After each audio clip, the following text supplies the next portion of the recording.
सभी साधर्मियों को सादर जय जिनेन्द्र। आइए आज हम पुनः इष्टोपदेश की कक्षा प्रारंभ करते हैं। पिछली कारिका में आचार्य भगवान ने बताया था कि जो योगी, जो व्यक्ति निर्जन स्थान में अपने आप को अच्छा महसूस करता है, वह हमेशा अपने आप को एकांत में ही ले जाना चाहता है। यदि वह कभी किसी कारणवश परद्रव्य में उसका मन जाता भी है तो वह पुनः ही लौट आता है और उसे व्याकुलित करने लगता है परद्रव्य। इसलिए वह हमेशा स्वद्रव्य पर दृष्टि रखता है, अपने आत्म तत्व पर अपनी दृष्टि रखता है। आइए आज की कारिका में आचार्य भगवान क्या कह रहे हैं उसको समझने का प्रयास करते हैं। तो आइए दोनों हाथ को जोड़ें और कारिका का उच्चारण करते हैं। ब्रुवन्नपि हि न ब्रूते गच्छन्नपि न गच्छति स्थितीकृतात्म तत्वस्तु पश्यन्नपि न पश्यति। आइए एक एक शब्द से अर्थ को लगाते हैं। यहाँ पर आचार्य भगवान स्वरूप निष्ठ योगी की विशेषता बता रहे हैं कि जो योगी अपने स्वरूप में लीन रहता है, अपने आत्म तत्व के अलावा किसी परद्रव्य में जाता नहीं है, उसकी क्या विशेषता होती है। तो ब्रुवन्नपि हि न ब्रूते, ब्रुवन्नपि यानी ब्रुवन्नपि यानी बोलता हुआ भी, न ब्रूते नहीं बोलता है, ब्रुवन्नपि हि न ब्रूते बोलते हुए भी न ब्रूते नहीं बोलता है। गच्छन्नपि न गच्छति, गच्छति यानी गच्छन यानी जाता चलता हुआ भी, न गच्छति नहीं चलता है, और पश्यन्नपि न पश्यति और देखता हुआ भी नहीं देखता है। कौन? स्थिति कृतात्म तत्वस्तु, जो आत्म तत्व में स्थिर रहने वाला है। तो क्या कह रहे हैं यहाँ आचार्य भगवान कि जो जीव, जो योगी अपने आत्म तत्व में स्थित है, वह चलते हुए भी नहीं चलता है, बोलते हुए भी नहीं बोलता है, देखते हुए भी नहीं देखता है, अर्थात उदासीन रूप से संसार में रहता है। संसार में रहते हुए भी संसार से विरक्त रहता है, संसार में रचता पचता नहीं है, उसका नाम योगी है।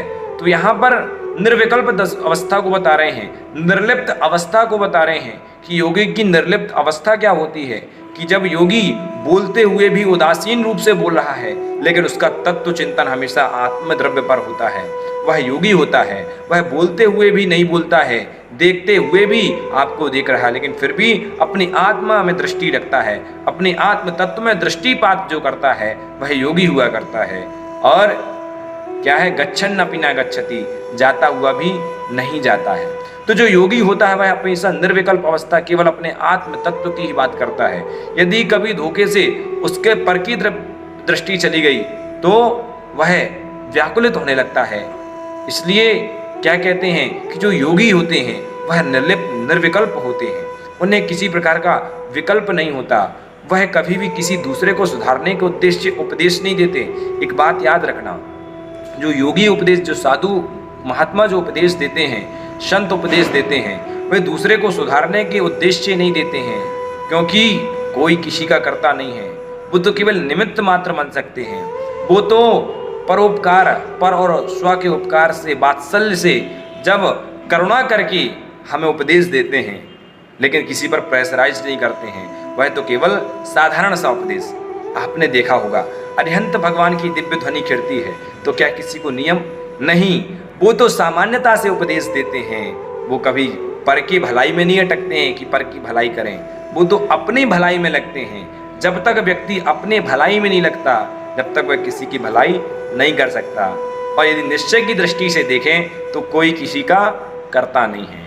इसलिए हमें क्या अपनी स्वदृष्टि लाना चाहिए, हमें आत्मा के कल्याण में स्वार्थी होना चाहिए, आत्म कल्याण के लिए हमेशा स्वार्थी बन के जीना चाहिए। इसलिए यहाँ आचार्य भगवान कहते हैं कि जो योगी निर्विकल्प अवस्था में होता है, जो योगी अपने आत्म तत्व में स्थित हो जाता है, वह बोलते हुए भी नहीं बोलता है, चलते हुए भी नहीं चलता है, देखते हुए भी नहीं देखता है।